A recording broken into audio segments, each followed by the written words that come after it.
Assalamualaikum dan salam sukan untuk semua. Kementerian Belia dan Sukan KBS tidak akan membayar permohonan Geran Padanan Sukan atau GPS bagi mana-mana syarikat, persatuan sukan, agensi kerajaan atau pertubuhan bukan kerajaan NGO yang gagal melengkapkan permohonan selewat-lewatnya 15 November ini. Jelas Menteri Belia dan Sukan Hannah Yeoh di pihaknya juga akan menarik hitam persatuan yang memalsukan permohonan mereka. Pemberian geran berkenaan adalah secara tuntutan bayaran balik selepas program selesai dilaksanakan dengan jumlah pembiayaan sebanyak 50% daripada kos keseluruhan program atau maksimum sehingga RM1 juta. Tak boleh, mesti satu tahun ni. Saya dah maklumkan kepada pasukan dan KSU telah meminta pasukan untuk matching grant ini cepat-cepat selesaikan. Yang ini seperti yang saya telah nyatakan, dia ada dua pihak kena mainkan peranan, persatuan dan kita. Kalau persatuan yang delay hantar dokumen ataupun perjalanan program dia dibatalkan, kita tak akan bayar.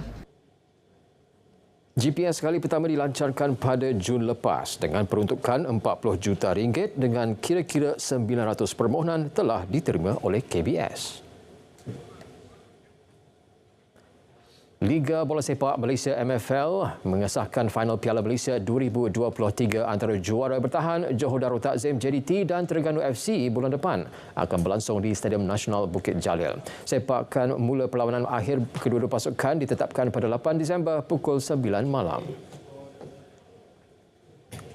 Bagaimanapun, MFL belum mengumumkan harga tiket bagi aksi berkenaan. Juara edisi 2017, 2019 dan 2022, JDT yang telah mengesahkan kejuaraan Liga Super ke-10 berturut-turut mara ke final selepas mencatatkan kemenangan agregat 12-2 ke atas Perak FC pada separuh akhir. Terengganu yang merupakan juara edisi 2001 mengesahkan slot ke final menerusi kemenangan 4-2 secara agregat ke atas Kuala Lumpur KL City FC. Bola Sepak Liga Juara-Juara Asia ACL. Pengendali Harimau Selatan Esteban Solari nyata berbangga dengan kejayaan cemerlang pasukannya menewaskan juara bertahan Liga Utama Korea Selatan Ulsan Hyundai semalam. Menurut beliau, taktikal menyerang selain keputusan memasukkan Akhyar Rashid dan Syafiq Rahim ketika perlawanan berbaki 10 minit nyata berkesan buat pasukan. First of all, because they are two players with a lot of quality and a lot of experience already. Even if Rashid is not don't have the experience of Safiq, but he played national team. He's a big game player, and I believe in them. And also, I believe that we can win the game. That's why I put two players that I consider more offensive than defensive. And I told them we will continue trying to play. Every time we get the ball, we go for the goal. And the rest, they make it. The players made it. Perlawanan semalam menyaksikan JDT terlebih dahulu berada di depan hasil percubaan jarak jauh penyerang import Habati pada minit ke-44. Ulsan Hyundai kembali menyamakkan kedudukan pada minit ke-69 sebelum pemain gantian Akhyar Rashid muncul wira apabila menghasilkan jaringan kemenangan pada minit ke-86. Bola Sepak Piala AFC. Sabah FC bakal turun dengan misi memburu 3 mata berdepan Haipong FC malam esok bagi mencerahkan peluang layak ke pusingan seterusnya. Aksi ini juga sebagai membalas dendam kekalahan 2-3 kepada kelab Vietnam itu di gelanggang lawan pada Oktober lalu. Ketua Jurulatih Sabah, Dato' Ong Kim Swee pula optimis skuadnya mampu meraih kemenangan dengan berbekal kelebihan beraksi di laman sendiri. Jadi yang penting apabila kita bermain dengan Haipong di Vietnam, selepas itu kita menjalani latihan seperti biasa dan kita mengekalkan intensiti tertentu, di mana ini pasti akan membantu kita walaupun tanpa perlawanan yang begitu lama. Jadi saya harap esok kita dapat menunjukkan satu prestasi yang lebih baik, di mana itu merupakan perlawanan yang amat penting dalam kumpulan kita. Sabah kini berada di tangga kedua kumpulan H berkongsi 6 mata bersama Haipong FC yang menguasai kedudukan teratas. Kejohanan hoki dalam Dewan Antarabangsa Piala Sultan Nazrin Shah. Skuad lelaki negara menang bergaya membelasah Hong Kong 24-0 dalam perlawanan keempat saingan round robin petang tadi.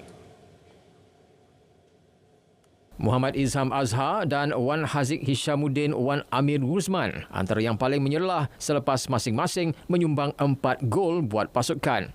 Kemenangan ini sedikit sebanyak mengubat kekecewaan skuad kendalian Muhammad Hanif Cik Halim yang tewas tipis 1-2 ke atas New Zealand dalam aksi ketiga pada sebelah pagi tadi. Bagi Muhammad Hanif, kemenangan besar itu cukup penting untuk membantu pasukan mengakhiri saingan di kedudukan terbaik.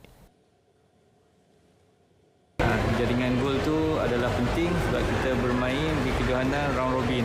Bila round robin, apabila mata nanti seri, jaringan akan diambil kira.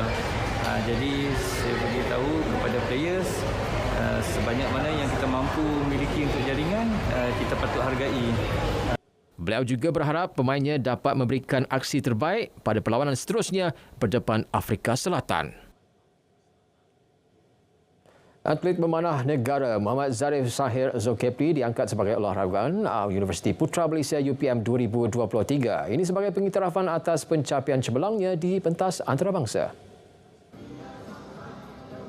Menurut Zahir, anugerah pertama sepanjang kerjanya ini bakal menjadi tonik baharu dalam misi memburu slot ke Olimpik Paris 2024. Saya sendiri pun tak expect yang saya boleh menang olahragawan sebab kita tahu dekat UPM ni banyak atlet negara. Dalam planning coach, kemungkinan kita orang akan last qualifier dekat Turki. So yang tu saya rasa paling terbesar untuk tahun depan. Antara pencapaian tertingginya adalah meraih peringkat emas dalam kejohanan Asia World Ranking Tournament bagi acara recurve individu dan 2 peringkat emas di kejohanan sukan Universiti ASEAN AUG 2022 dalam acara recurve individu dan recurve perpasukan. Anugerah olahragawati pula disandang atlet karate negara P. Maduri. Sekian Stadium RTMH Klik dan berita perdana. Dari sungai ke segara, Palestin pasti merdeka. Saya Otto Othman, Malaysia Berani, tekad perpaduan, penuhi harapan.